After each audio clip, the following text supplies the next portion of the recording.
Orang-orang Dayak itu orang baik, saudara.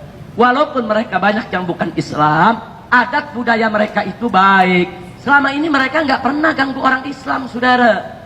Dulu saya pernah punya pengalaman beberapa tahun yang lalu. Saya datang ke Pontianak.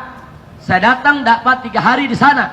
Ternyata sang gubernur, saudara yang kafir, itu diam-diam mengumpulkan pemuda Dayak dari daerah, saudara. Diangkut dengan truk-truk untuk dibawa ke tengah kota Pontianak, ke benteng mereka yang disebut rumah adat Betang, saudara. Kami nggak tahu, kami datang, kami dakwah. Saudara, begitu hari terakhir, jam 7 pagi, saya diantar ke bandara, saya terbang. Ternyata jam 8 pagi, mereka salah hitung. Mereka pikir saya belum pulang. Itu 2.000 lebih pemuda Dayak dengan parang, dengan mandau turun ke jalan. Mau nyari saya, saudara. Kemudian saya punya spanduk semua dihancurkan oleh mereka. Lalu apa yang terjadi? Umat Islam Melayu di sana tidak terima, saudara. Umat Islam Melayu, hulu tubalang perangnya nggak terima. Karena mereka yang undang saya, saudara. Bupati yang undang saya, sultan yang undang saya. Mereka semua marah, saudara. Akhirnya, saudara, umat Islam dari semua suku, Melayunya, saudara, Maduranya, Bugisnya, Makassarnya, Butonnya, Banjarnya, semua turun ke jalan, saudara. Dan akhirnya terjadi tempur antara umat Islam dengan mereka di tengah kota. Enggak, televisi enggak berani menyiarkan, saudara. Saya dikontak, Habib, apa yang harus kita lakukan? Saya sudah mendarat di Jakarta. Saya katakan, Anda tidak boleh mundur. Begitu Anda mundur, Anda kalah, Anda akan dipotong, Anda punya kepala satu persatu. Apa lupa peristiwa Sampit? Apa lupa peristiwa Sambas? Bagaimana, saudara, 1.000 orang Madura disembelih, kepalanya ditumpuk di jalan. Kali ini Anda tidak boleh kalah. Hei umat Islam. Akhirnya saya punya suara, saudara, dari handphone, disambung ke mic dalam masjid, kemudian dikeraskan keluar, saudara. Saya minta umat Islam Pontianak, angkat senjatamu, lawan mereka. Umat Islam gak boleh kalah. Ini manusia-manusia liar. Kalau kalian kalah, kalian akan disembelih. Akhirnya terjadi perang hari itu, saudara. Terjadi perang jam 3 sore, bertempur di tengah kota. 15 menit pertempuran, 3 orang Dayak mati di tengah jalan, saudara. Begitu mereka mati 3, saudara, biang mereka badan besar, tato semua, bubar yang lainnya, saudara. Sampai jam 10 terus umat Islam merangsek. Benteng mereka kita rebut, saudara. Persis jam 10 mereka telepon saya, Panglima Laskar Melayu. Habib Rizik, ini benteng mereka sudah kita kuasai. Di sini ada anak-anak, di sini ada perempuan-perempuan. Apa yang harus kita lakukan ini? Kita mau bakar ini benteng mereka. Kita katakan jangan. Perempuan jangan kau ganggu. Anak-anak jangan kau ganggu. Kau amankan mereka, selamatkan mereka. Sementara benteng mereka jangan kau bakar. Karena itu rumah adat Dayak. Nanti kalau kau bakar, nanti seluruh masyarakat Dayak tersinggung. Jangan. Ini kan yang jahat mereka. Yang berbuat salah kan mereka.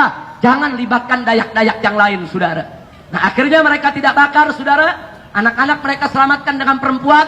Baru mereka menyerbu kantor gubernur. Karena gubernur yang mengumpulkan bala tentara tersebut, saudara. Ini kejadian di Pontianak, saudara.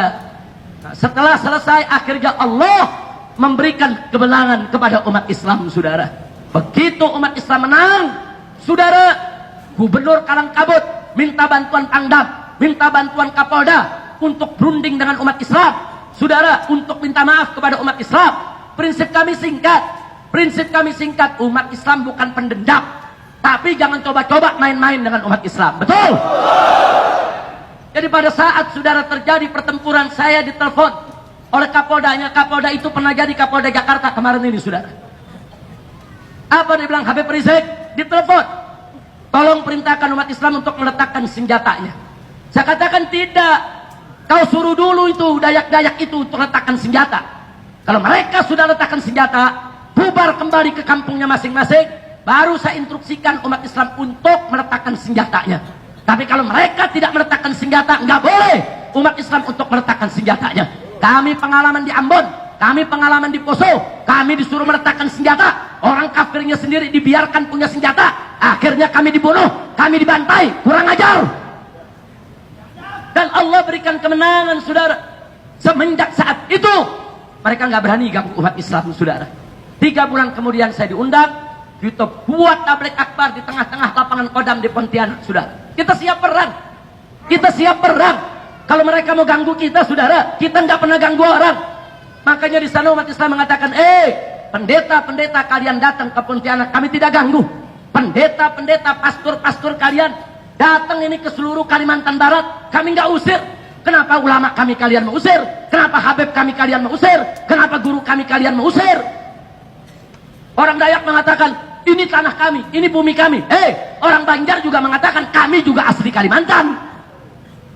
Melayu juga mengatakan, kami juga asli Kalimantan. Bukan kau saja yang pribumi di Kalimantan.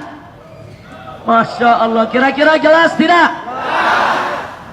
Semenjak saat itu, saudara, kondisi tenang. Tapi Anda perlu tahu, orang-orang Dayak itu orang baik, saudara.